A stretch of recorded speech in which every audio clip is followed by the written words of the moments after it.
Pues bienvenidos y bienvenidas al Círculo de Bellas Artes, a esta ocasión muy importante de reflexión desde un punto de vista cultural sobre estos 40 años desde la entrada de España en la Unión Europea. Me acompaña aquí Costis Cornetis, que es asesor académico del Comisionado para España en Libertad. Quiero agradecer a Carmina Gustrán, a Isla Aguilar, a todo el equipo, que la verdad es que sois estupendos, la coorganización de este evento aquí en el Círculo.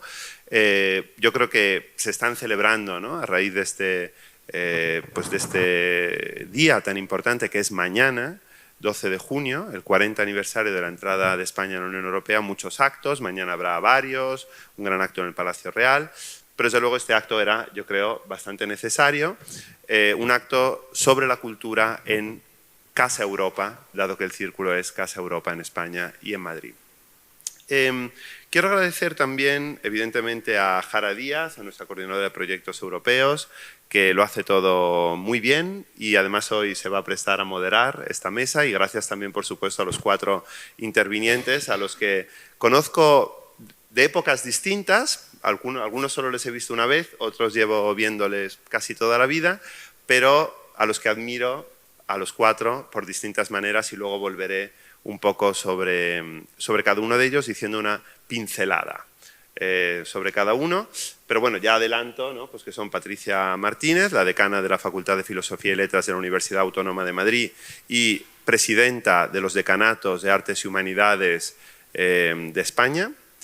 Manuel Vilas, que es escritor, ganador de muchos premios, entre ellos el premio Nadal, fue finalista también del premio Planeta. Irene Escolar, actriz de teatro, de televisión, de serie, no hay medio prácticamente en el que no haya estado, y también ganadora de un premio Goya, entre otros muchos premios también. Y por fin tenemos a Rocío Nogales, que es miembro del board, esto hay que decirlo en inglés, de Culture Action Europe, una red a la que, entre otros, pertenece también el Círculo de Bellas Artes. Antes de darle la palabra a Costis, voy a decir yo 4 palabras. Ya he dicho cómo pues la ocasión que nos reúne aquí, ¿no? Hace 40 años, el 12 de junio, ocurrían 2 cosas muy importantes. La primera es que era mi primer cumpleaños, porque yo nací el 12 de junio de 1984, y la segunda, un poco menos importante, que España y Portugal entraron en la Unión Europea. Hoy queremos reflexionar sobre qué ha significado esas 4 décadas desde un punto de vista cultural en las 2 direcciones. Por un lado, queremos preguntarnos de qué manera la cultura europea ha impactado en la cultura española, en la sociedad española, la ha transformado, cómo esto ha supuesto también un crecimiento, una transformación en nuestras libertades, en nuestra democracia, que ha sido absolutamente innegable, y por otro lado, cuál ha sido la influencia también de la cultura española en Europa, ¿no?, y también más allá de Europa, que creo que ha cambiado también según las diferentes décadas. También nos preguntaremos qué papel ha jugado en todo esto la universidad, ¿no?, la universidad en general y en concreto esas disciplinas artísticas y humanísticas que dialogan frecuentemente con la cultura. Pero sobre todo, creo que la pregunta que late de fondo a este debate es, en un momento como el actual, en el que están brotando y robusteciéndose en toda Europa unos ultranacionalismos excluyentes, muy preocupantes, ¿es posible un proyecto cultural transnacional europeo? ¿Es posible una cultura que vaya más allá de lo nacional y que sea genuinamente europea? Y es por eso que para afrontar esta cuestión hemos traído a gente que es por una parte muy española, pero por otra parte muy transnacional, cada uno en su manera, ¿no? Y por eso quería decir una pincelada simplemente de por qué cada uno de ellos se aquí. Jara Díaz tiene una habilidad extraordinaria para hacer consorcios, proyectos, poner de acuerdo a gente muy dispar en toda Europa, tanto desde el punto de vista de la universidad como desde el punto de vista de la cultura. Así que, para hablar de transnacionalidad, está muy bien que ella esté ahí. Patricia Martínez, además de impulsar la internacionalización en su facultad, una facultad que cuenta con 5.000 estudiantes y no sé cuántas nacionalidades, y ser un modelo de internacionalización, en su vida, digamos, privada o individual, como catedrática que es de Filología Francesa, pues es capaz de leer, de entender, de traducir a poetas y pensadores de la talla de Yves Bonfoy, por ejemplo, ¿no? Sobre el que es gran experta. O sea que tiene ese entendimiento transnacional aplicado a la literatura. ¿Qué decir de Manuel Vilas, cuya obra está traducida a más de 20 idiomas? Pues que es una persona que además ha reflexionado mucho en muchos contextos y soportes sobre Europa y la internacionalización en general, y que además, cuando uno lee su obra, ve que no solo hay una reflexión teórica sobre lo internacional, sino una auténtica vivencia de lo internacional, ¿no? Él es sobre todo un novelista, es muy conocido como novelista, pero también es un gran poeta. Hemos debatido él y yo alguna vez sobre esto, y por ejemplo tiene un poemario titulado Roma, que es fruto de su estancia en la academia, que a mí como romano me emociona. Tiene un poema sobre el supplí, por ejemplo, extraordinario, y realmente esta capacidad de vivir Roma más intensamente incluso que un romano es una gran capacidad, ¿no? Bueno, Irene Escolar, cualquiera que haya seguido su muy importante trayectoria artística como actriz, sabe que a la hora de elegir papeles, colaboraciones, personas con las que trabajar, ¿no? Siempre, creo, o casi siempre hay un enfoque muy transnacional, muy internacional en su trabajo, además de ser una representante pues, de una generación que pues, nació incluso después, ¿no? de la entrada de España en la Unión Europea, y también, por lo tanto, nos interesa ese punto de vista artístico, ¿no? Estaba comentando hace un rato con ella esa capacidad de internacionalización, que para mí uno de los papeles más brillantes que he visto nunca fue cuando interpretó la chica rusa, ¿no? En el atraco, paliza y muerte en Akhbanaspaj, y su capacidad de meterse en el idioma, en la cultura, en la gestualidad de otro país, en este caso de Rusia, me pareció admirable. Y Rocío Nogales, pues bueno, es una persona que ha hecho de la internacionalidad pues su vida, y el proyecto de Culture Action Europe creo que representa muchas de las cosas que deberíamos compartir desde el punto de vista cultural en todas las disciplinas. Como ven, ustedes son muy diversos, pero justamente por eso los hemos escogido, porque el lema de Europa, como saben, es unidos en la diversidad. Ahora se habla más de unión y se habla más de unión de Europa. La unión de Europa es muy importante, siempre y cuando se haga sobre bases democráticas y no tanto sobre otras como el rearme o el miedo, porque eso también puede ocurrir, pero también es muy importante proteger y cultivar la diversidad. En un momento en que la diversidad está especialmente amenazada, y por eso quería acabar con esta frase que está inscrita en el centro de la programación cultural que hacemos en el Círculo, y es que no puede haber igualdad de derechos sin derecho a la diversidad. Y por eso el proyecto europeo es tan importante. Muchas gracias y le cedo la palabra a Kostis. Por favor, Kostis. Muchas gracias. Desafortunadamente no tengo mucha voz, lo siento mucho, pero quería daros la bienvenida como miembro del comisionado y por parte de la comisionada Carmina Gustrán y de todo el equipo. Estamos aquí. Quería decir solo pocas cosas, porque también mi voz no me va a permitir decir más. La primera es que, como decías, Valerio, estamos celebrando una fecha muy importante para España, pero yo quería también recordar, como griego, que había un trío de países en aquel entonces que salían de dictadura. Y no era solo España, era también Grecia y Portugal. Y me parece que hay algo que les une a estos tres países en los años 80, el hecho que no solo que salían de la dictadura, pero que veían la integración, digamos, europea no solo como un proceso económico, pero a lo mejor sobre todo como una apuesta ética, ¿no? Como un anclaje a un sistema de derechos fundamentales, de valores, de libertades. Esta famosa cosa que entrar en Europa era sinónimo de dejar el miedo, ¿no? Pero aún así quería recordar, tenemos este lema, ¿no? que la europeización es como sinónimo de democratización para España en aquel entonces. Pero cabe recordar que durante mucho tiempo no estuvo tan claro por parte europea, donde actores como Francia o como la Alemania querían un acercamiento con la España de Franco a las organizaciones europeas. Entonces es interesante que también las instituciones europeas tienen su evolución en este sentido. Bueno, tenemos la adhesión de España en la Unión Europea, bueno, Comunidad Económica Europea, como se llamaba, que también fue una validación simbólica, digamos, de esta nueva democracia, joven, frágil, pero ya comprometida con el Estado de Derecho. Fue también un proceso de modernización institucional, modernización legislativa, social.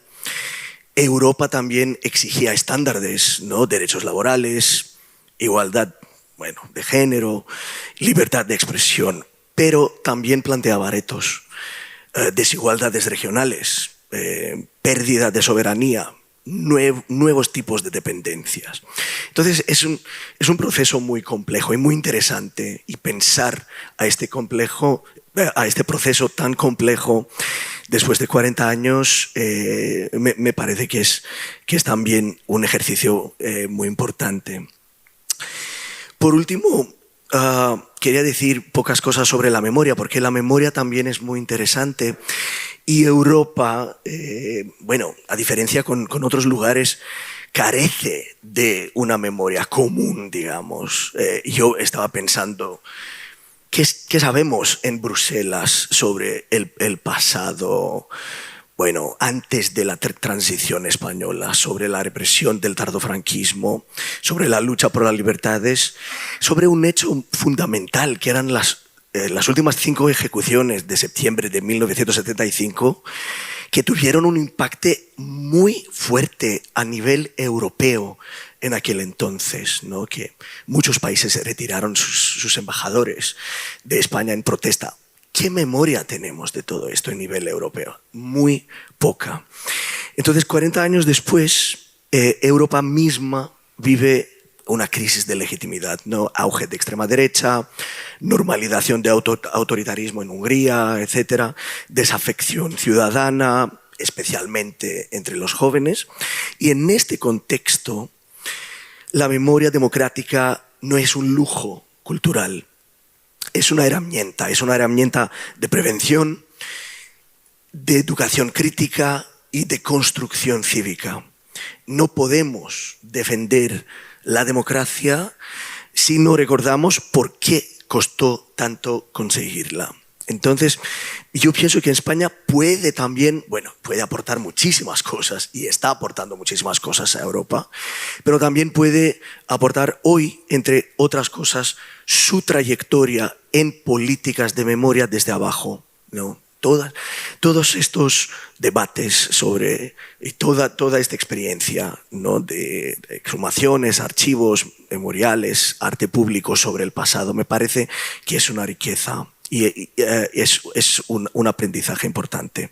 Por último, quiero decir, como parte de nuestro comisionado de España en Libertad, que apostamos por proyectos artísticos, por proyectos pedagógicos, no solo nacionales, pero también transnacionales, también europeos, que conecten memoria, juventud y participación democrática para recuperar Europa como un espacio de esperanza democrática, de lucha contra la desigualdad y el autoritarismo. Y me parece, tú al final dijiste una cosa muy potente.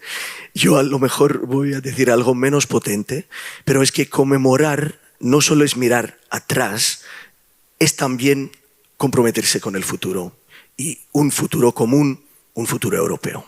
Gracias.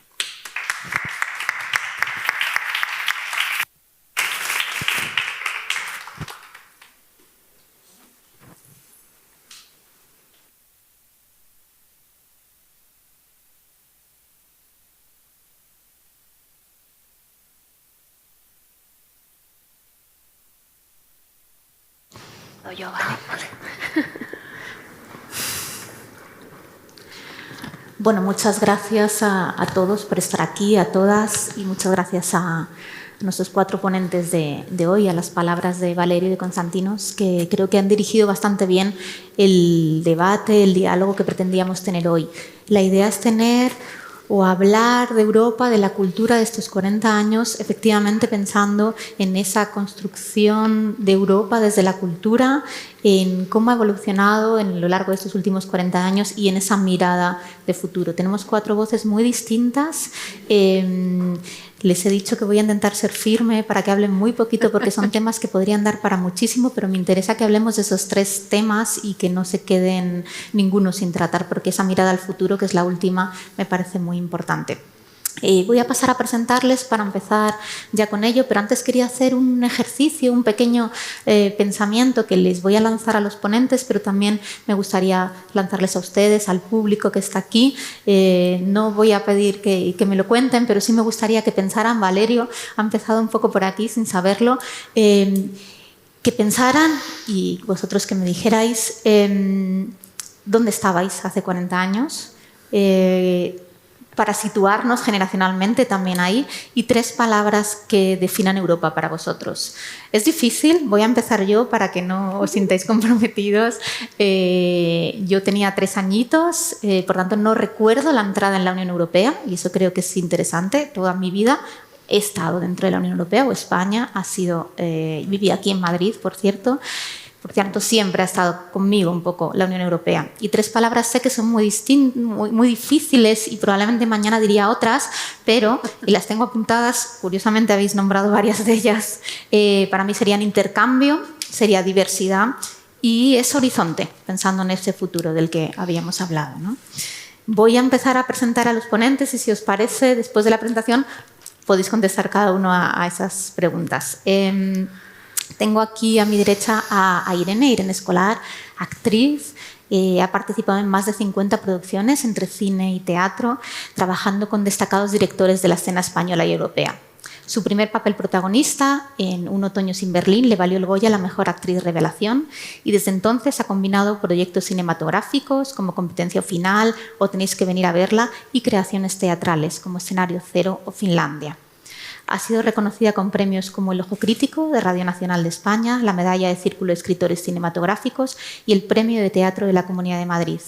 Y entre sus próximos trabajos, apuntadlo para no fallar, la serie La Ruta y la película Ceniza en la Boca, dirigida por Diego Luna. Muchas gracias, Irene, por estar aquí. No sé si te animas a decirnos dónde estabas hace 40 años.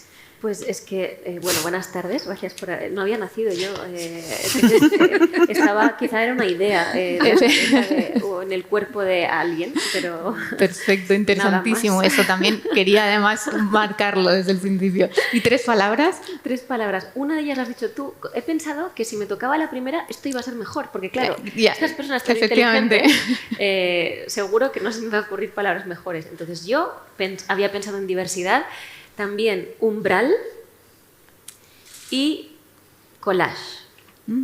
Interesantes. Muchas gracias. Tenemos a continuación a Manuel Vilas, uno de los principales poetas y narradores españoles. Ha publicado libros de poesía como Resurrección y El hundimiento y novelas destacadas como Ordesa, que seguro que conocéis porque fue un éxito internacional, traducido a más de 20 lenguas y reconocido con muchos premios, entre ellos el Femina, la mejor novela extranjera publicada en Francia. Fue finalista del Premio Planeta con la novela Alegría, también traducida a varias lenguas europeas, y en 2023 se alzó con el Premio Nadal con la novela titulada Nosotros, que ha sido publicado recientemente también en Italia, Francia, Portugal y otros países. A finales del 2024 se publicó su última novela titulada El mejor libro del mundo.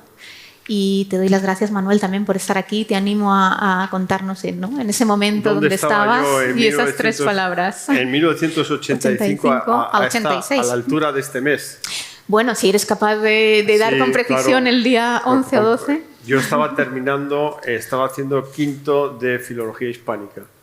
Estaba terminando la carrera y tenía un futuro trágico, porque al mes siguiente de terminar la carrera me tocaba hacer la mili. O sea que esta cosa absolutamente ya antediluviana, ¿no? que es el servicio militar. Pero yo estaba muy preocupado en ese momento, más que por la integración española-europea en Europa, era por lo que el 30 de julio me tocaba, que era esto, y que no había... Era una España que no tiene nada que ver. En 1985 la España que había no tiene nada que ver con la España de ahora, o sea, absolutamente nada. Claro. O sea, una España que todavía era una España subdesarrollada, era muy subdesarrollada. Es decir, las estructuras socioculturales, socioeconómicas del franquismo estaban vigentes. Era un Estado formado, era un Estado heredado del franquismo, bueno, estaba maquillado con la democracia y, claro, evidentemente cuando se produce la integración de España en Europa, pues muchísimos españoles, pues de alguna manera ese sueño de redención europea lo vieron cumplido, ¿no? Gente de generaciones anteriores a la mía, ¿no? La mía, yo tenía 20 años entonces y bueno, pues sí veía, hombre, lo aplaudí y me pareció, como decir, una ilusión, y sobre todo parecía que España iba a dejar de ser la pariente pobre de Europa, ¿no? Y una pariente pobre además con achaques terribles como la dictadura que padecimos durante 40 años, que nos hacía que cada vez que salía un español en los años 60 o 70 a Europa salía absolutamente como una especie de ciudadano de tercera categoría, porque cargaba él solo con el franquismo entero, ¿no? Es decir, salía avergonzado, la palabra era avergonzado. Es decir, los españoles que con cierta cultura, que salían en los años 60 o 70, iban a París y tal, pues les avergonzaba profundamente proceder de un país en donde había un subdesarrollo político brutal, salvaje, un subdesarrollo, o sea, veníamos desde la catástrofe, de la negación, o sea, veníamos del horror, ¿no? Luego podremos hablar un poquito más de... es verdad que es importante y lo entiendo, decir ese contexto. Me nombras una cosa que la he vivido, totalmente. La viví y bueno, pues de repente ver a Felipe González filmar aquello, pues dice, bueno, parece que ahora ya no vamos a... No, luego seguimos siendo pobres igual, porque luego seguimos viajando y vimos lo que te daban por 1000 pesetas, los francos que te... La gran integración que yo sí viví fue cuando se produjo el euro. El euro. Pero bueno. Claro. ¿Y tus 3 palabras, Manuel? Tres palabras para definir. Subdesarrollo. ¿Vale? Subdesarrollo, esperanza y rock and roll. Bueno. Pues parecía que venía el rock and roll. Sí. De hecho, los Rolling Stones actuaron por primera vez, si no recuerdo mal, en el año 80 en España, ¿no?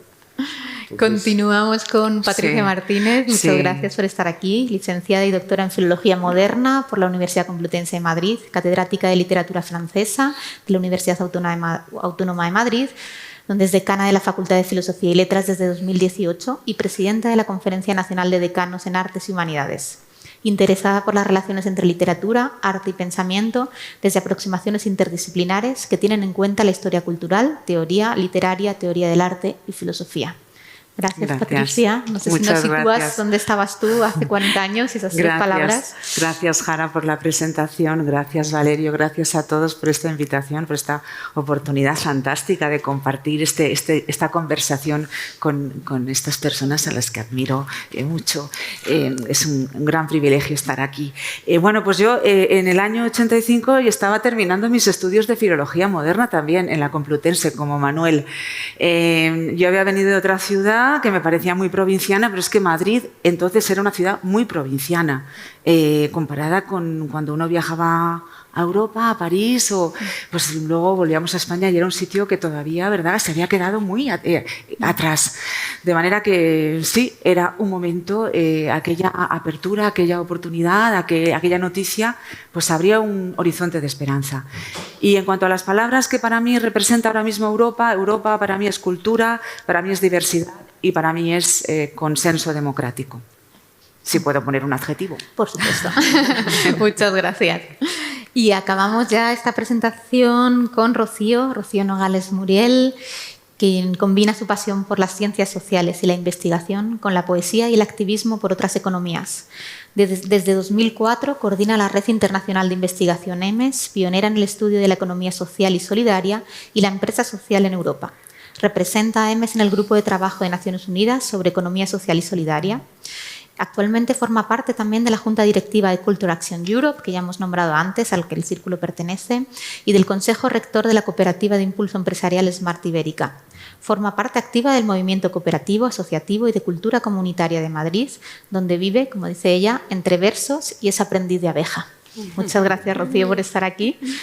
Gracias, Jara. Muchísimas gracias. Gracias también a Valerio, ahora mismo no está. Gracias también Constantinos por la presentación. La verdad es que desde que me planteaste venir, tener esta conversación, yo decía, bueno, tanto los que van a estar aquí como la gente que va a estar allá, qué emoción poder reflexionar sobre eso. Además, una de las cosas que también he notado es la diversidad de generaciones que tenemos. Eso también es una cosa que me llena de esperanza, la verdad. Yo tenía 11 años y la verdad es que lo recuerdo perfectamente. Yo vi a ese abogado que todo el mundo se metía con él porque tenía una chaqueta de pana.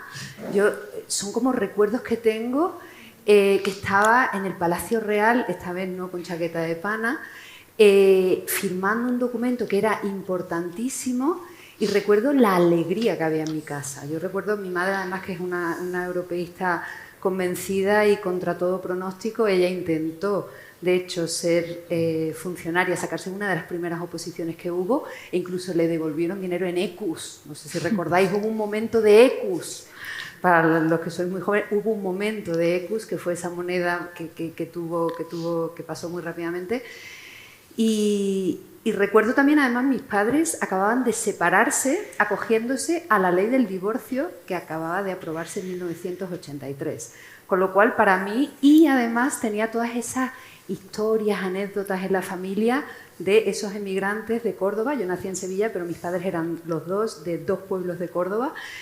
Y gran parte de la familia tuvo que emigrar a París y hablaban del supermarché, de la Jean, y era graciosísimo la riqueza, la ilusión y las ganas de vivir que traían a pesar de todo lo que habían vivido. Entonces, yo recuerdo esa época, eso, como llena de esperanza. Claro, 30 años después, el camino ha sido arduo, no lo niego. Las 3 palabras que te daría serían desafío, voluntad y, más que por venir, por vivir. A mí esa palabra me encanta. No es solo por venir, sino por vivir. Hay algo que tenemos que vivir, tiene mucho que ver con lo que decíais antes de esa vivencia, ese ponerle cuerpo. No podemos seguir hablando de Europa pensando que es algo lejos, que está lejos, que es algo, sino es algo que tiene cuerpo, que respira. Hay personas detrás, los funcionarios europeos, las instituciones europeas tienen gente detrás. Y pienso que esa idea de lo que está por vivir es fundamental para mí cuando pienso en Europa. Muchas gracias también, muchas gracias a todos. Bienvenidos, y si os parece empezamos un poco, bueno, espero que también todos en el público os hayáis situado un poco en aquel momento en el que estabais, hayáis buscado vuestras palabras y empezamos a reflexionar juntos, si os parece. Quería empezar, como os decía, pensando en esa construcción cultural de la idea de Europa, ¿no? La idea de Europa no parte, la identidad europea no se forja únicamente, ¿no?, a través de instituciones políticas o a través de acuerdos económicos, sino también la base cultural, la herencia compartida es fundamental para entender Europa hoy en día, ¿no?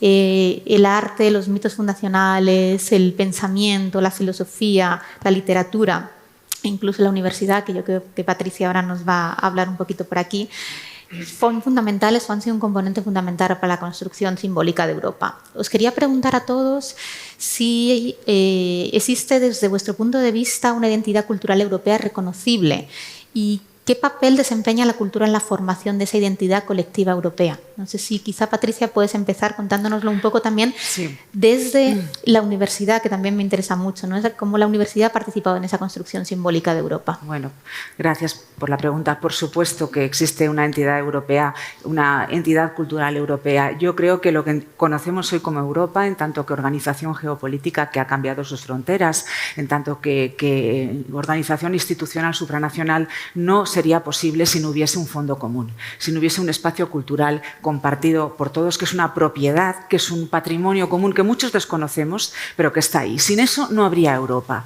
Y creo que en la construcción, que Europa, en tanto que creación histórico-cultural, que ha dado lugar a través de una milenaria tradición de cultura a la conformación de un modelo de civilización en el que podemos reconocernos las europeas y los europeos, no habría sido posible sin la aportación de los creadores, los poetas, los artistas, los pensadores, los filósofos, los historiadores y también los filólogos. Es una creación cultural, es un patrimonio cultural que es un fondo común que sustenta todo lo otro. No sería posible lo que tenemos ahora si no hubiese ese espacio compartido que es un espacio cultural. Y creo que en este momento en el que vivimos cierto desconcierto en relación a la situación presente de Europa y a su futuro inmediato y cierta desafección también, particularmente por parte de los jóvenes, que a mí me entristece mucho hacia la idea de Europa,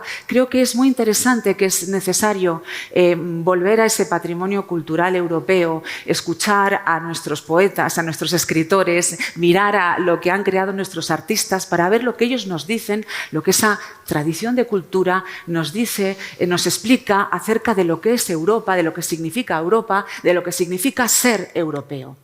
Yo, como profesora de literatura, a mí me gusta, aunque soy de literatura francesa, como decía Jara, me gusta salirme de los compartimentos. Y en este momento, en mis clases sobre literatura europea con los estudiantes, comparto una experiencia con ellos sobre una reflexión sobre Europa partiendo de lo que dicen los poetas, de lo que dicen los mitos europeos acerca de Europa. Y ahí, si nos remontamos a ese fondo común, a ese patrimonio común que está ahí, que todos conocemos, incluso inconscientemente, esos relatos míticos que hablan de la fundación, del origen de Europa, nos vamos naturalmente al rapto de Europa por Zeus, ¿no? Este relato que es, no lo olvidemos, un mito, luego los mitos los crean los poetas, un relato mítico que tiene en sí una verdad poética, un significado poético que nos puede explicar el modelo político, lo que somos los europeos desde el punto de vista político.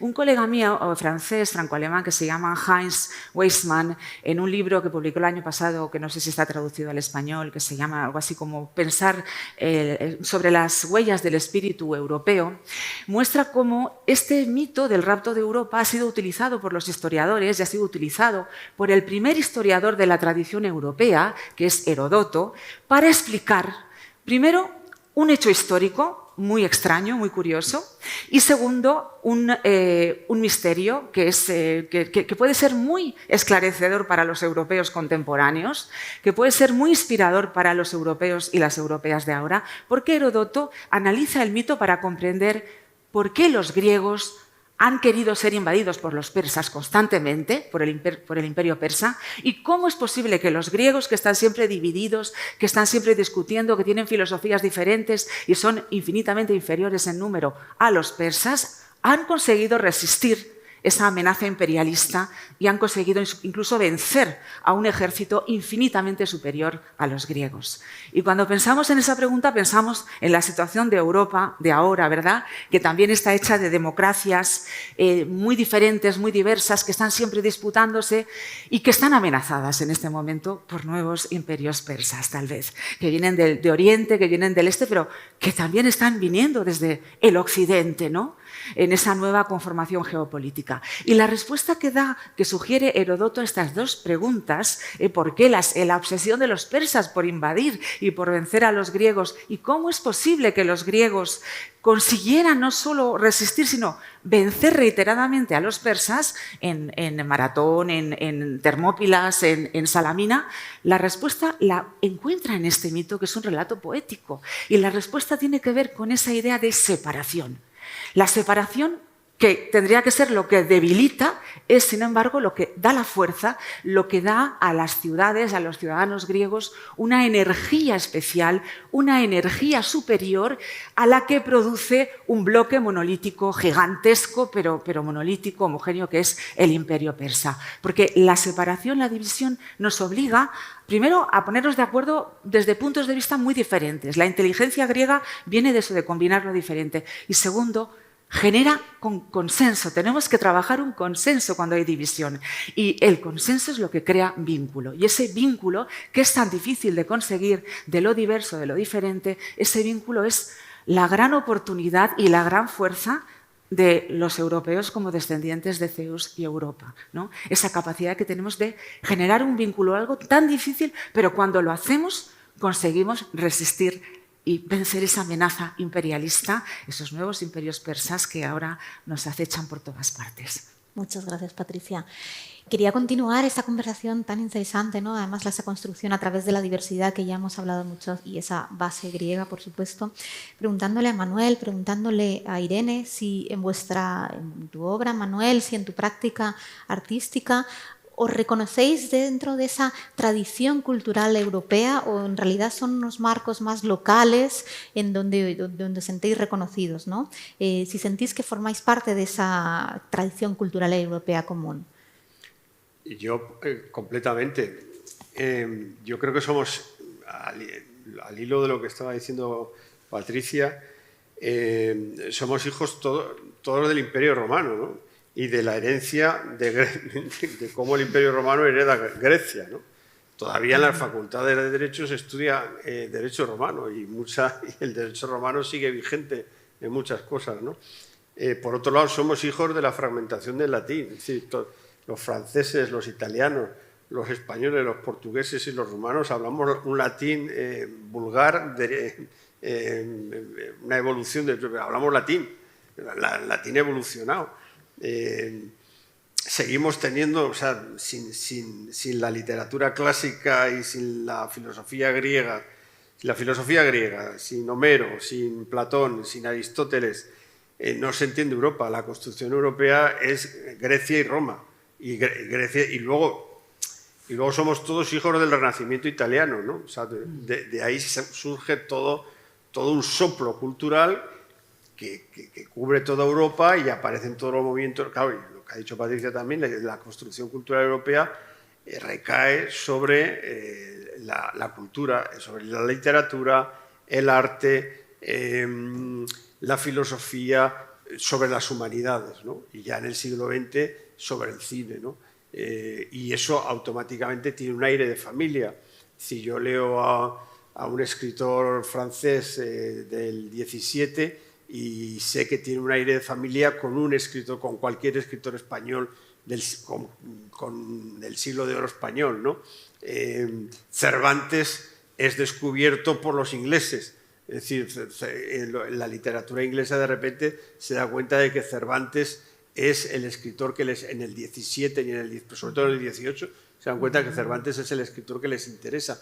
De la misma manera, la obsesión de los 98istas españoles era que de la generación del 98, era que España se normalizara y encontrara en Europa su dimensión natural. Ahí sí que ha habido, desgraciadamente, una especie de dificultad que ha tenido. En fin, no me gustaría hablar de este tema porque me deprime un poco, ¿no?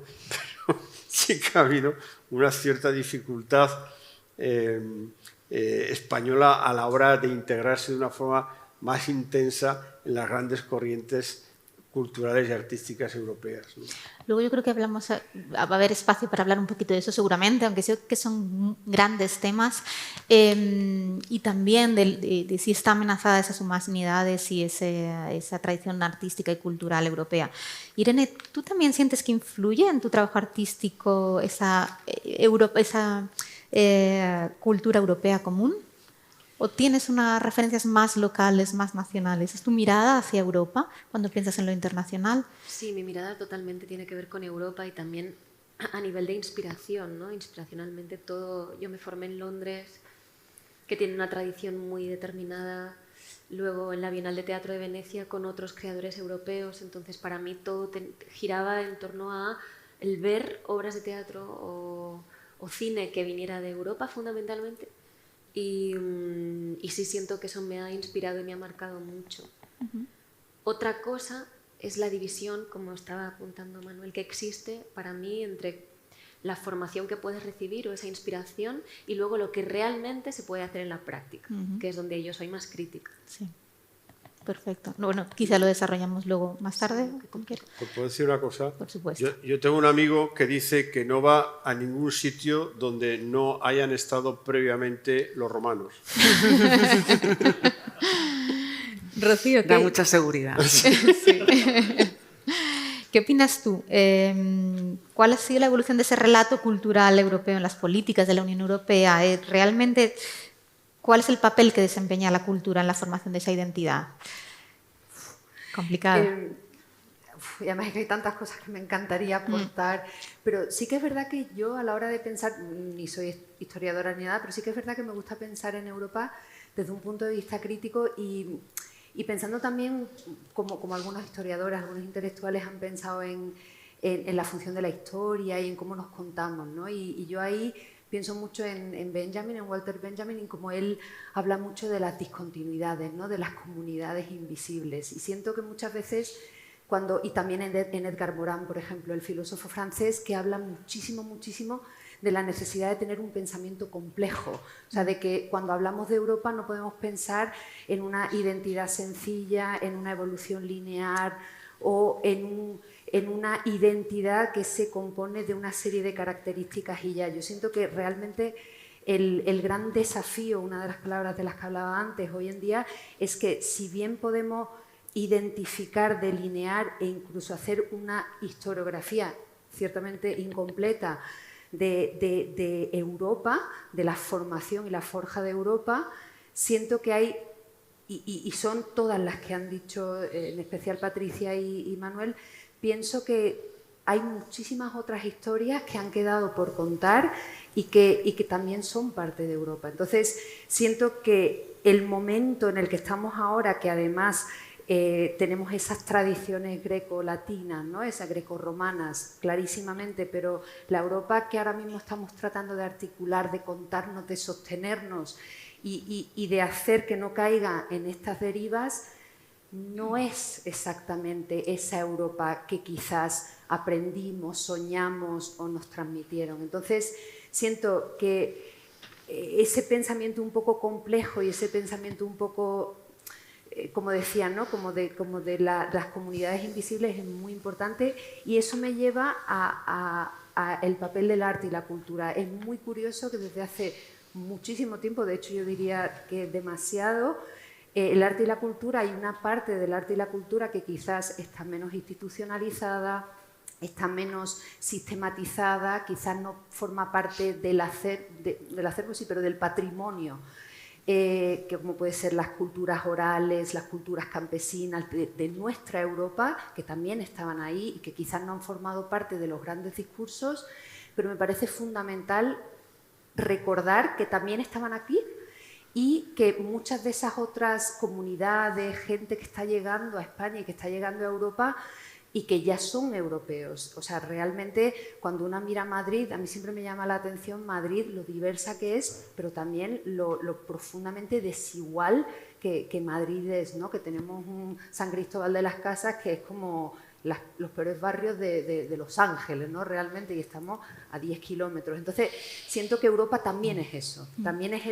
y esa es parte de la complejidad que las creadoras, las artistas, las poetas tenemos ahora mismo, ¿no? Entre manos. Es el enfrentarnos a eso a la hora de pensar en Europa. Respecto a las políticas públicas, que es un melón grande, sabéis que la gran vulnerabilidad del arte y la cultura es que no está recogida en ninguno de los tratados o documentos esenciales de la Unión Europea. Arte y educación, o sea, cultura y educación no están, digamos, tuteladas o forman parte sí, de las políticas centrales, digamos, de Europa. Eso nos hace muy vulnerables, y también nos hacen la niña, bueno, con la niña un poquito menos atendida de los proyectos europeos. Entonces, ahora mismo, y lo sabes porque formamos parte de esa lucha compartida que estamos llevando a cabo en Culture Action Europe, que es esta organización paraguas europea, y también en el grupo de trabajo español, es un momento muy crítico a nivel de política cultural europea, porque además están sucediendo dos cosas. Una es que Europa no se había metido en cultura porque era algo que pertenecía a los Estados miembros. ¿Vale? Era algo, esa política de subsidiariedad que se llama, que pertenecía a los Estados miembros. Sin embargo, lo que estamos viendo es que en muchos Estados miembros ese apoyo a la cultura se está reduciendo. Entonces, más que nunca ahora hace falta el apoyo de Europa, sobre todo en sus políticas culturales. Eso por un lado. Y luego, en Europa estamos viendo cómo hay mucho ruido. Ahora mismo es muy difícil entenderse. Hablábamos en Turín, nos hacían un resumen de, por ejemplo, el Comité de Cultura del Europarlamento, ahora mismo del Parlamento Europeo. Ha sido muy difícil que no se fuera de mano precisamente hacia esas fuerzas de extrema derecha y neofascistas casi. Al final se ha quedado con la presidencia del Partido de los Verdes alemán. Pero ha sido una lucha que hemos tenido que estar ahí, conscientes, vivas y muy informadas y juntas para poder llevarla a cabo. Entonces, bueno, creo que es un momento crítico, tanto en estas preguntas que nos hacemos de cómo podemos seguir adelante con una idea de Europa que nos incluya de verdad, no solo en el discurso, como bien decía Irene. Siento que muchas veces Europa se ha quedado en un discurso y no ha bajado a los cuerpos y a las comunidades.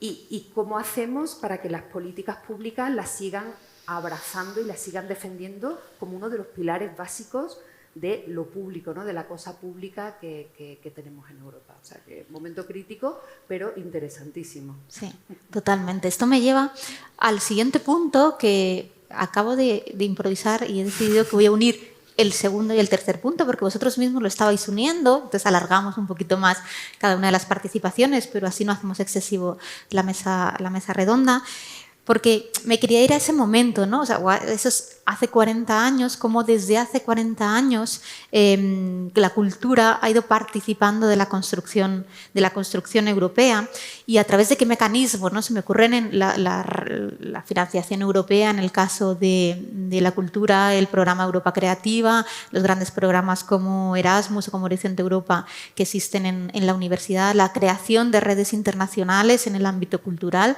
Esto ha ido transformando mucho ese ámbito cultural. Me gustaría esa reflexión, y me parece muy interesante lo que planteaba Manuel antes también, ¿no? Cómo se entra en España hace 40 años, que era la España de entonces, y cómo se ha transformado culturalmente a la España de ahora. ¿Y qué lugar tiene la cultura en ese momento, ¿no? Ha salido un Eurobarómetro hace nada que posicionaba o que decía que el 87% de los europeos entrevistados situaban la cultura y los intercambios culturales en un lugar de la relevancia para la Unión Europea, y hablaban de ello como algo clave para poder sentirse más europeos. Es decir, que parece que la ciudadanía está reconociendo la cultura en ese elemento clave identitario, pero al mismo tiempo vemos como con ciertos peligros esa defensa de la cultura y esos programas de financiación que seguro que nos podéis contar ahora desde cómo lo estáis viviendo desde vuestra práctica artística o las políticas culturales o universitarias, ¿no? Ahora mismo la Unión Europea, lo uno con ese tercer punto, tiene 3 prioridades que son competitividad, seguridad, defensa democrática. La pregunta es dónde cabe la cultura ahí, qué espacio está teniendo, tiene que formar parte de esto, de qué manera. Y me pregunto si está siendo escuchado de alguna manera también la voz del sector cultural, que está hablando de otras demandas, que está hablando de la precariedad laboral, que está hablando importantísimo de la polarización, de la libertad de expresión artística, de la independencia de las instituciones culturales o de peligros incluso éticos como la inteligencia artificial, ¿no? Entonces quería que hicierais esa reflexión de esos últimos, ¿no?, 40 años, cómo ha participado la cultura en esa transformación de España y cómo España ha participado en esa transformación cultural de Europa y cuáles son esos peligros que atenazan ahora mismo y de qué manera la cultura puede ayudar quizá a proteger la democracia europea. No sé si alguien se anima a empezar. Manuel, yo creo. Yo. un libro, una novela vale 20 euros. Una entrada de El Paraíso en el Teatro Real vale 90 euros, ¿no? La cultura vale dinero. El problema es cuánto gana un europeo y cuánto puede gastarse en cultura, ¿no? Es decir, los índices de lectura en España son más bajos que en Francia, por ejemplo, o en Italia. ¿Por qué? Porque el salario medio español es más bajo, evidentemente, no tiene vuelta de hoja. Si ganas más dinero, tienes más excedente para dedicarlo a cultura. Es decir, negar la construcción económica de la cultura es un error absolutamente. Es decir, ¿dónde hay más cultura? Donde hay más desarrollo económico, con matices. Y en estos momentos Europa en estos momentos es el paraíso, tal como está el mundo. O sea, es un paraíso amenazado. O sea, ¿por qué nos amenazan? Pues porque hemos conseguido una síntesis entre economía, cultura, democracia y libertad que en otros países no lo han conseguido. Y claro, ¿qué les pasa a los ucranianos? ¿Qué ha pasado en Ucrania? Pues en Ucrania lo que ha pasado es que un ucraniano de Kiev quería parecerse a un francés de París y no a un moscovita. Es evidente. Como a ti, si tú vives en Kiev y has leído algo y te has informado y sabes algo y te dicen, ¿usted qué quiere ser? ¿Un parisino o un moscovita? ¿Qué quieres ser tú? Entonces, es decir, eso lo sabe Putin, evidentemente. Y también lo sabe Trump. También sabe Trump que el desarrollo que hay en Europa, en educación, en sanidad, en cultura, es superior en estos momentos al que hay en Estados Unidos, aunque Estados Unidos tiene muchísimo dinero y todavía mantiene unas estructuras culturales poderosísimas, que sin duda que son el contrapeso que hay en Estados Unidos. Yo he vivido 10 años en Estados Unidos, conozco bien ese país y he escrito un libro sobre Estados Unidos. Pero claro, el Estados Unidos que hay ahora no tiene nada que ver con el Estados Unidos que todos que había antes, ¿no? El Estados Unidos, el Trump que hay ahora, este señor, tiene a Europa como enemiga y Putin también la tiene como enemiga. ¿Pero por qué nos tienen como enemigos? Porque hemos conseguido un desarrollo humano que es ejemplo para esos otros pueblos, ¿no? Y ese ejemplo que es para esos otros pueblos pasa indudablemente por la duda política sobre lo que ellos tienen como gobernantes. Y eso es lo que no puede soportar Putin. ¿Por qué le pone a Putin tan nervioso Europa? Porque Europa cuestiona la existencia misma de Europa y de lo que somos, cuestiona que Putin esté donde esté, ¿no? Y siendo esto así, ¿sientes que la Europa de hoy, que la Unión Europea está protegiendo ese valor cultural? No, Europa está en los cerros de Úbeda. O sea, Europa no se está enterando de lo que está pasando. Bueno, yo creo que sí se está enterando. Pasa que es muy difícil. Yo no soy político, yo soy un escritor, yo me dedico a mirar con atención. Es muy difícil poner de acuerdo a tantas nacionalidades, evidentemente, ¿no? En un proyecto común y más ahora que pasa por algo tan desagradable y tan absolutamente arcaico y viejuno como volver otra vez a gastar dinero en armas. Es que eso es una cosa. Vamos, imagínate tú, si tú tienes 1.000 euros, si tienes que gastar, tú tienes 1.000 euros, es que te apetece gastártelo pues, en libros, en teatro, en ópera, ¿no? Y te dicen, no, es que de esos 1.000 euros, 300 te los tienes que gastar en una pistola. ¿Pero para qué quiero yo una pistola? Es decir, Europa está en otro momento de la historia, pero claro, estamos en un momento de la historia muy evolucionado y tenemos todo el mundo en un momento de la historia que está muy retrasado. Y este es el problema. Patricia, ¿cómo lo ves tú? Sí. Bueno, estando muy de acuerdo con Manuel, es verdad que estamos en un momento en el que ahí tenemos que ponernos de acuerdo. Todas estas democracias tan diferentes, tan divergentes, tenemos que llegar a conseguir esa energía, esa sinergia que nos permite ser otra vez el modelo de civilización que resiste a la invasión de los persas, a la invasión de los regímenes Putin y también Trump, por ambos lados, ¿no? Bien, entonces es muy importante ahí que Europa despierte y se ponga en acción. Y creo que efectivamente lo que nos ha permitido resistir es nuestro modelo cultural, nuestro modelo de civilización. Lo que define a Europa, a pesar de la pluralidad de las naciones, de los estados-nación que conforman la Europa moderna, que reivindica cada uno su lengua, su cultura, etcétera, es que el modelo institucional de la cultura es el mismo. Todos los países se preocupan por la educación, por el sistema educativo. Todos los países se preocupan por tener una compañía nacional de teatro, teatros en condiciones, una ópera, unas bibliotecas, en fin. Y todos los países se preocupan por tener buenas universidades.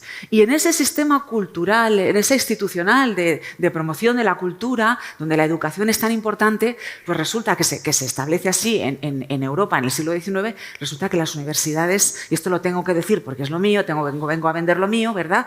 Las universidades ya estaban desde el siglo XIII, ¿no? En ese complejo institucional de la cultura, del conocimiento, de la sociedad del conocimiento europeo, las universidades están ahí desde el siglo XIII. Es una institución europea, es una invención europea. La universidad es una invención europea que hemos exportado. Hablamos mucho de Harvard, pero Harvard viene de la Universidad Europea, que primero se implanta en América Latina y luego de ahí pasa al norte, etc. Es una invención europea, es una institución europea muy antigua, como las humanidades son una invención europea, y la cultura europea, la democracia, la cultura democrática europea no se puede concebir sin los estudios de humanidades, sin esos conocimientos humanísticos que tienen un valor político, porque lo que quieren es la formación cívica del ciudadano. Lo que quieren es la creación, la constitución de formas de convivencia cívica y de gobernanza política basadas en el conocimiento, en los valores, los principios que se apoyan en el conocimiento científico en sentido amplio. Por lo tanto, este modelo cultural es fundamental para que nos defendamos de esa amenaza, ¿no?, de otros modelos de civilización autárquicos que están también representados por estas culturas, ¿no?, que no permiten la crítica, que no permiten la división, que no permiten la separación, que es lo que nos constituye y nos identifica como europeos. Y por eso es muy importante la resistencia cultural. Por eso es muy importante la alianza de todas las instancias y todos los agentes y las instituciones que trabajan por la cultura, por la autonomía de la cultura, para defender nuestro modelo. ¿Crees que...? Perdón. Es que, ¿puedo decir algo? Sí, por supuesto. Es que lo que dice Patricia, con lo que estoy completamente de acuerdo, es que, claro, Europa ha llegado a un desarrollo cultural tan grande que ahora tú no le puedes decir a un ciudadano que tiene que defender ese desarrollo cultural con armas, sí, porque nadie quiere ir a la guerra. O sea, la guerra es una cosa absolutamente incomprensible para un europeo del 2025, no la puede aceptar.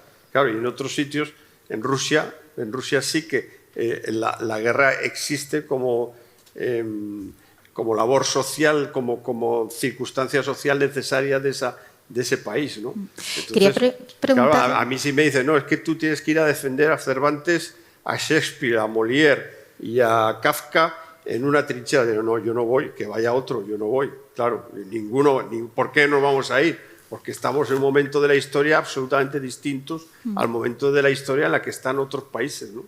Quería preguntarle a Patricia, volviendo a esta idea de los últimos 40 años, ¿no?, ¿qué herramientas habéis sentido en la universidad que ayudaban a esa construcción de una cultura transnacional que permitían esa internacionalización de las universidades y la cultura, y que eran o que han sido o que están siendo un sostén?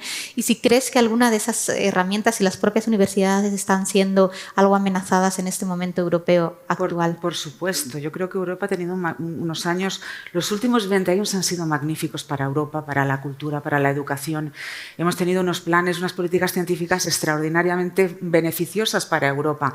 Cuando tenemos un plan que organiza la investigación de la universidad y que se llama Horizonte 2020, donde uno de los o pilares fundamentales lleva por nombre cultura, creatividad y sociedad inclusiva, cuando ese es el plan de investigación que nos lanza la Unión Europea, pues lo dice todo, ¿no? Confía en que la cultura, la creatividad es lo que hace valores de ciudadanía democrática, es lo que crea sociedades inclusivas. Pero Patricia, eso está amenazado. Exactamente. ¿Qué pasa? Que aquello, ahora mismo, en las nuevas prioridades, como decía Jara, las rúbricas son competitividad, que es un término economicista, que pertenece a otro mundo, nosotros no nos tenemos que ocupar, somos los más competitivos, los creadores españoles, en fin, eso está demostradísimo.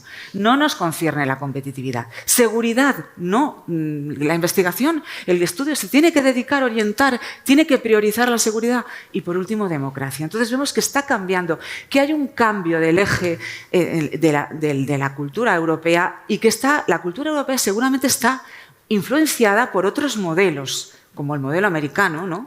Que eso es lo que nos tiene que preocupar, y lo que nos tiene que preocupar gravemente, que nuestro modelo de civilización, que nuestro modelo de cultura, al final esté siendo marcado, influenciado por estos modelos de civilización monolítica, homogéneos, que no quieren crítica, que quieren imponer los valores economicistas sobre los valores democráticos, humanísticos, que quieren crear una tecnología, por ejemplo, que tenga solamente un valor económico y no se fijen en una tecnología que esté centrada en lo humano y que preserve, que ponga en el centro de las personas, ¿no? Entonces, ahí es donde empezamos nuestro modelo tendría que estar muy alerta para evitar que nos arrastre esa corriente que ya se está manifestando en Harvard, por ejemplo. La Universidad de Harvard ahora mismo es, yo creo que la única instancia, la única institución en Estados Unidos que está haciendo oposición a una visión, a una intervención del Estado sobre la libertad intelectual, la libertad de creación, sobre la libertad en las formas de educación, ¿no? Es la única institución que puede hacer oposición. En España, hemos tenido unos años magníficos de universidad, que hemos vivido Manuel y yo, con luces y sombras, pero creo que la universidad, que fue muy defendida, la universidad pública por los gobiernos de aquellos años... Yo estoy aquí por la enseñanza pública. Por la enseñanza pública, totalmente. Pero creo que ese modelo de universidad, de enseñanza, se está viendo amenazado por modelos que replican ese intervencionismo sobre la libertad creadora, sobre la libertad de cátedra. No voy a referirme a ningún ejemplo concreto de momento para no molestar a nadie. Quería preguntarle a Irene también, como artista, desde tu práctica, ¿qué amenazas sentís en el sector? Es decir, ¿sentís que ahora mismo es un momento en el que culturalmente el sector artístico está amenazado por quizá la libertad de expresión artística, los recortes presupuestarios, el foco centrado en otra serie de elementos, como estaban diciendo Patricia o Manuel, ¿no? Que están yendo no estamos entrando en términos más economicistas, o es una realidad que te queda un poco ajena? No, sin duda, sí, claro que sí. Y financiar proyectos, ya que dependemos tanto de lo público para el desarrollo del creativo, ¿no? Y sobre todo para la investigación, que aquí en España es algo que se entiende tan poco, ¿no? Que también para desarrollarse artísticamente necesitas espacios de investigación que han de estar financiados por lo público, porque si no, no va a haber riesgo creativo, y si no hay riesgo creativo no hay pensamiento crítico, y si no hay pensamiento crítico lo que vamos a ver ahí pues será algo que te entretenga, que me parece bien, no lo pongo en duda. Yo también quiero estar ahí, quiero que algo me movilice, pero creo que lo más importante es que te lleve que haya algo, un riesgo en lo que estás viendo, de alguna manera, ¿no? Que te despierte algo, lo que sea, una emoción, un nuevo pensamiento, algo. Para que esto ocurra no se pueden estar solo buscando resultados que tengan que ver con resultados económicos, fundamentalmente, o de como aplanamiento creativo, intelectual, aburrido para mí, muy antiguo, casposo incluso, que creo que está ocurriendo mucho por ejemplo, como una vuelta hacia atrás en el teatro. Yo lo noto mucho, ¿no? O países como Hungría y Polonia me parece que ahora solamente están financiando proyectos culturales o teatrales, en mi caso, o cinematográficos y tal, donde se promuevan los valores tradicionales, nacionales, es terrorífico, tiene muchísimo peligro. Y tú sientes, hablábamos antes, ¿no?, de que tú ya naces en la Unión Europea, entonces entiendo que la evolución que tú has podido sentir de entrar o no en la Unión Europea es diferente, pero sientes, como decían Patricia, Manuel, que quizá ha habido unos 20 años magníficos donde quizá pasada en la universidad, ¿sientes que en las artes ha pasado también?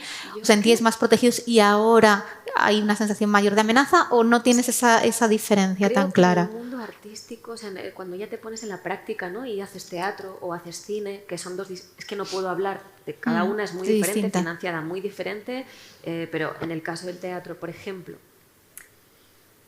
tenemos a Francia, que es un país que está muy cerca. ¿Cómo es posible que nunca jamás se haya instaurado o intentado inspirarse o copiado algo que tenga que ver con el estatuto del artista, la intermittence? ¿Cómo es posible que artistas y técnicos no se vean beneficiados por esto, que nadie se lo haya planteado realmente? Es que es gravísimo. Ahora parece que están como medio en ello. Da igual el partido político que sea, no tiene que ver con ideologías ni nada de eso, tiene que ver con una voluntad, tiene que ver con un amor por tu cultura, incluso por los ciudadanos y las ciudadanas que están, voy a hablar solamente de lo que yo conozco, abarrotando los teatros. Se agotan las entradas, la gente quiere ir, es súper agradecida, está deseando. ¿Cómo es posible que se les cuide tan poco? Si no cuidas a tus artistas y a tus técnicos, es que no vamos a... Es el tal nivel de precarización, pero también en el mundo de las artes plásticas, o sea, que lo englobo todo, que son cantantes, son bailarines, son la intermittence, esto de Francia, no solamente es protege a sus creadores, creadoras y técnicos y técnicas, sino que además lo pone en valor y entiende que es una profesión que funciona así, que a lo mejor tú solo trabajas 20 días al año, pero que hay que apoyarlo, ¿no? Que te quedas sin trabajo y te llaman y te dicen, oye, ¿en qué te quieres formar ahora? ¿Quieres aprender un idioma? ¿Quieres aprender algo que vayas a poder aportar en tu próximo proyecto? Algo, ¿no? Y eso está cubierto y tú te puedes seguir formando, aunque no tengas el dinero suficiente, porque ya sabemos que, o por lo menos en España, solo el 1% de los actores realmente puede vivir de ello, ¿no? Entonces, claro, pues sí, yo no lo idealizo para nada. Me encanta haberme inspirado tanto, haber visto tanto teatro fuera, haberme formado fuera. Ahora bien, cuando te pones a trabajar en tu país, Europa y España está totalmente desconectado. Que Rocío seguro que nos puede por aquí ayudar también a seguir mucho esta conversación, ¿no? Porque me interesa cómo el sector cultural, nos daba ya Irene su perspectiva más personal desde aquí, desde lo local, pero en Europa se está trabajando mucho el sector cultural a través de estas redes como Culture Action Europe en identificar los problemas que son comunes a toda Europa y en reclamar también desde el sector cuáles son los temas claves y las demandas claves, ¿no? Algunas de las cosas que decía Irene estoy segura que tú vas a nombrar de otra manera y me interesa mucho que nos cuentes por aquí. Sin duda, sin duda. Así, rescatando algunos hilos que hemos ido escuchando, primero todo este proceso de privatización y de mercantilización, o sea, eso creo que es algo, o sea, el ir siempre a las condiciones y la situación material en las que ejecutamos muchas de las acciones, vivencias y proyectos, ¿no?, de los que hablamos, creo que es obligatorio. O sea, no podemos seguir hablando de la cultura, las universidades en abstracto, sabiendo que tienen unas necesidades materiales muy concretas y que las políticas públicas son las que deciden dónde se dedican esos recursos. O sea, creo que esa conexión hay que recordarla continuamente, ¿no? Entonces, el ver cómo la cultura como algo, bueno, que en algunos momentos casi que costaba, ¿no?, hablar de dinero y cultura. Para mí hay un punto fundamental, hablando de historia y de procesos, la llegada de esa expresión, desde mi punto de vista, y altamente criticable y muy perniciosa, hablando también de cómo nos han afectado los modelos anglosajones, de las industrias culturales, ¿no?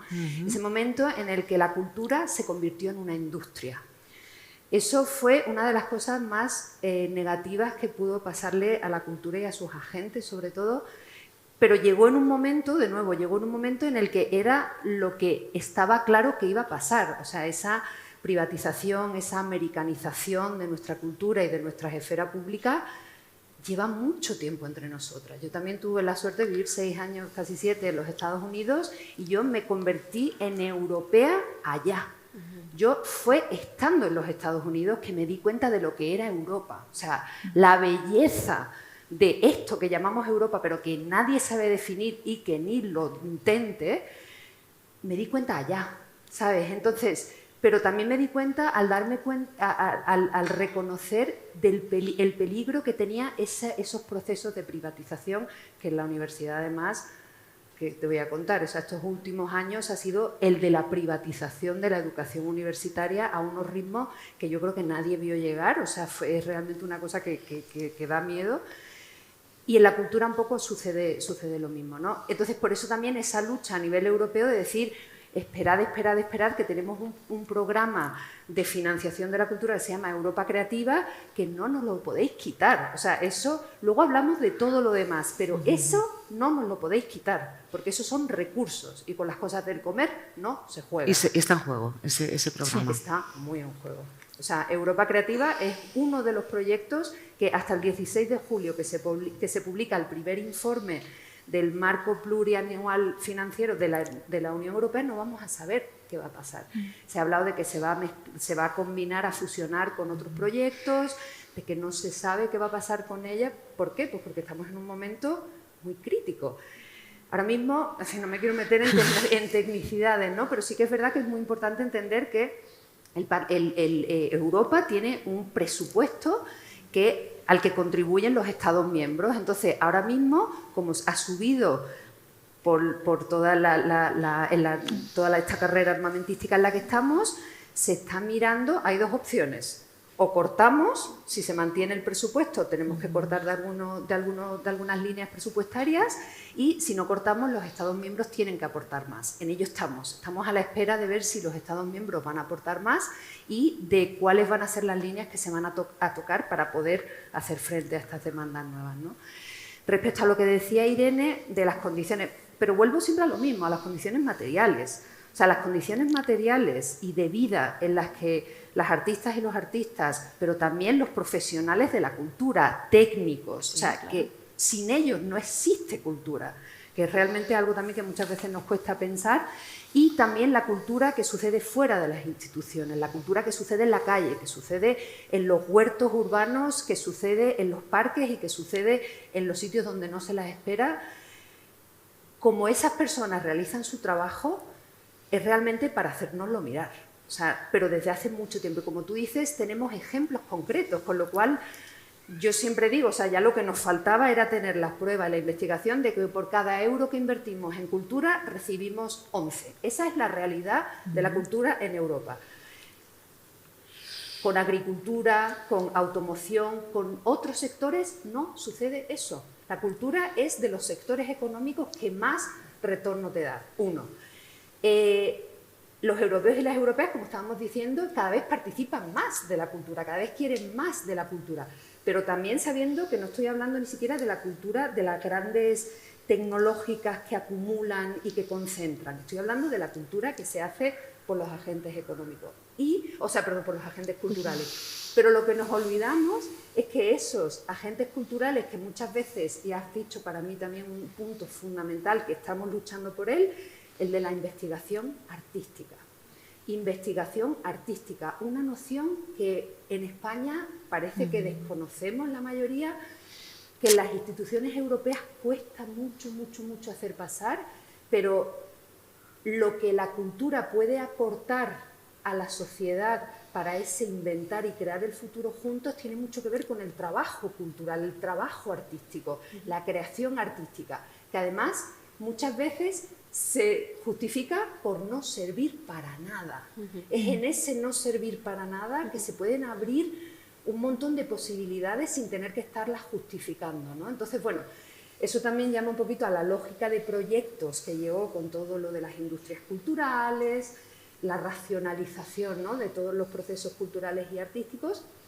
Ya por ya cerrar, la idea de que es un sector muy atomizado, muy desestructurado, muy sin una visión de decir vamos a empezar a hablar y tenemos mucho poder en nuestras manos. Yo para eso, desde el sector que vengo, desde el área que vengo, que es la economía social y solidaria, cuando tú ves a las artistas, a las creadoras, que se autoorganizan, que se ponen en común, que hacen un montón de colaboraciones, digamos, con otros tipos de empresas, ¿sabes? Pero el pensarnos como un sector que necesita dignificarse y necesita tener unas condiciones laborales dignas, que no sean 10 personas de cada 1000 que crean que las tienen, y que eso es algo que no nos va a venir dado. En Francia no fue un iluminado quien lo propuso, fueron los propios y las propias artistas las que se echaron a la calle, estuvieron haciendo lobbying, se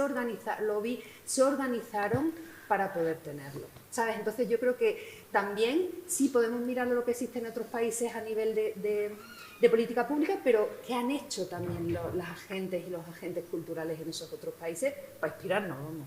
Claro. Bueno, sí, sobre todo esto que decías, ¿no? A mí no se me olvida nunca una entrevista que le leí a Angélica Lidl, una grandísima creadora española, que no encontró, se fue a Francia porque aquí no encontraba un espacio, nadie le daba un espacio para investigar, entonces le dieron el espacio en Francia. Si esto no es una división a nivel cultural, vamos, es que no hay ningún tipo de vínculo, es todo en las ideas y es todo en lo abstracto, como tú decías. Pero que Angélica aquí no encontrara un espacio para entender que había que investigar y que ella necesitaba explorar. Pongo el ejemplo de Angélica porque es una creadora alabada en toda Europa, bueno, o en el mundo. Una rompedora. Claro. Pues es que entonces aquí se mira, pero ¿de qué manera se mira Europa? Y cómo se traen las cosas que funcionan y de qué manera se entiende. En el terreno de la literatura, la profesionalización del escritor en España se da a finales de los años 80. O sea, los primeros escritores profesionales en España, que sí que se pueden dedicar íntegramente a su trabajo y que no lo tienen que compartir o sea, tienen que dedicarse a otro trabajo para poder sobrevivir, compatibilizar con otro trabajo, empieza a mediados de los 80, finales de los 80, aparece el escritor profesional, que vive exclusivamente de su trabajo. Y no todos, muy pocos, ¿no? En los 90 se va ampliando. El escritor profesional en España es un autónomo. En los años 90, cuando yo me hice autónomo como escritor, la casilla a la que, como no había tradición de profesionalización del escritor en España, la casilla por la cual tenías que tributar a Hacienda era la misma que los banderilleros y no es posible. Sí, te lo juro. Los banderilleros y los falleros. Los banderilleros y los falleros. Hasta que llegó el Estatuto del Artista, que ahora ya cotizas Hacienda como autónomo en un sitio donde pone escritor profesional. Pero hasta hace 4, es que te digo que hace 4 años. O sea, primero estábamos en los banderilleros, luego pasamos a los falleros. Ya con esta anécdota ya se puede deducir... Nosotros pertenecemos somos artistas y toreros. Cuando se les vosotros sois artistas y toreros. Pero torero está muy bien, pero yo banderillero. Pero que no tiene nada que ver, o sea, que cómo vamos a categoría inferior. Igual, es que es completamente ridículo. No, pero esta anécdota ya dice mucho de la condición, efectivamente, sobre del todo en trabajo España, esa especie de desconfianza que tiene que ver un poco con lo que estaba, el ejemplo de Angélica Lidl, esa desconfianza que produce este señor, esta señora, esto de que se está dedicando a la cultura, ¿esto qué demonios es? Es decir, ¿realmente esto es de verdad o se está inventando aquí una especie de canonjía para no darle un palo al agua, ¿no? Entonces, esta especie de desconfianza, bueno, yo creo que se está venciendo poco a poco. Era mayor hace un tiempo, pero sigue siendo... Y sobre todo, por ejemplo, cuando un creador tiene que justificar sus gastos como autónomo a Hacienda para Hacienda un escritor es una entidad absolutamente, sí, que no tiene ningún gasto. Si tú quieres escribir un libro sobre no sé qué y tienes que hacer viajes para documentarte, prepárate porque el inspector va a pensar que esos viajes son que te has ido tú de vacaciones, ¿no? A mí me ha pasado, yo tuve que llevarle un libro a un inspector, mire, Mire, ve este libro, lo ve usted. Si usted lee este libro, está lleno de viajes. ¿Cómo escribo yo este libro si no voy a estos sitios? Es decir, el grado de sensibilidad es ninguno. Sí. Es ninguno. La justificación también ante proyectos, ya sean europeos o nacionales, ¿no? Con no, pero hay otra cosa en España que es el sadismo. Que son, ya, eso también. Es el sadismo, es decir, no, mucho mejor que no haya escritores profesionales, que se jodan, que se jodan, que pasen hambre. O sea, la idea de que el escritor pase hambre es una cosa muy española. Si usted, escritor, no solo haga una comida. El desayuno, la comida, elija una. Aquí en este país todos han pasado hambre. Si Cervantes pasó hambre, no va a pretender usted hacer 3 comidas diarias, ¿no?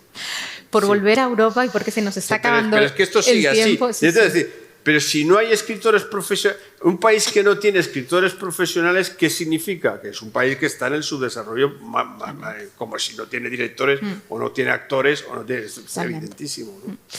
No me queda más remedio que cerrar ya porque se nos acaba el tiempo. Quiero volver a Europa y quiero volver un poco a lo que, por donde empezábamos, ¿no? A esa relación entre cultura y Europa.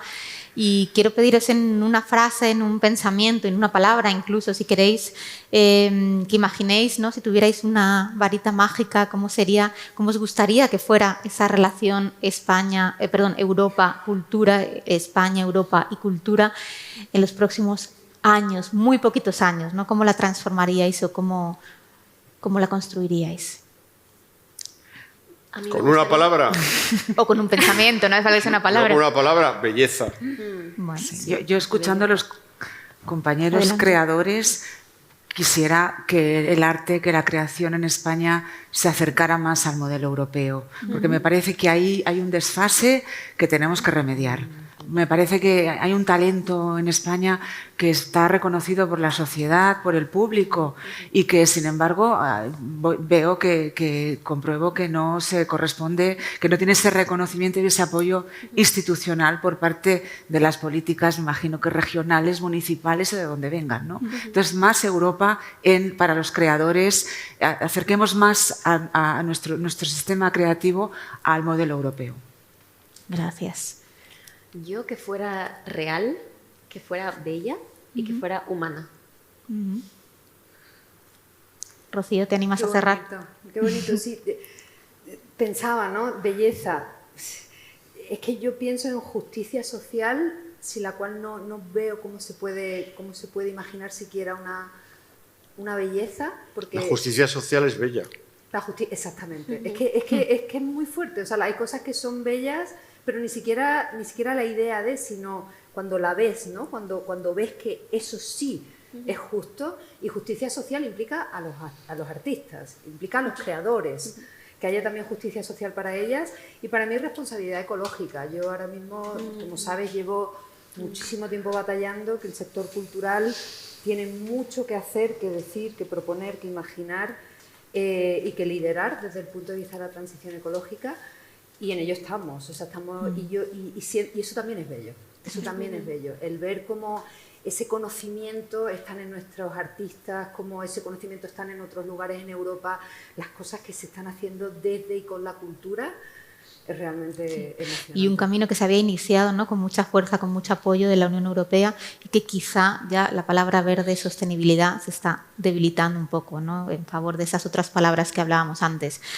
Muchísimas gracias por vuestras intervenciones. Sé que son temas que podrían dar para muchísimo, pero os agradezco la diversidad de perspectivas, el interés que habéis puesto, las ganas y vuestra participación hoy aquí. Muchísimas gracias a todos los que habéis asistido. Gracias al público.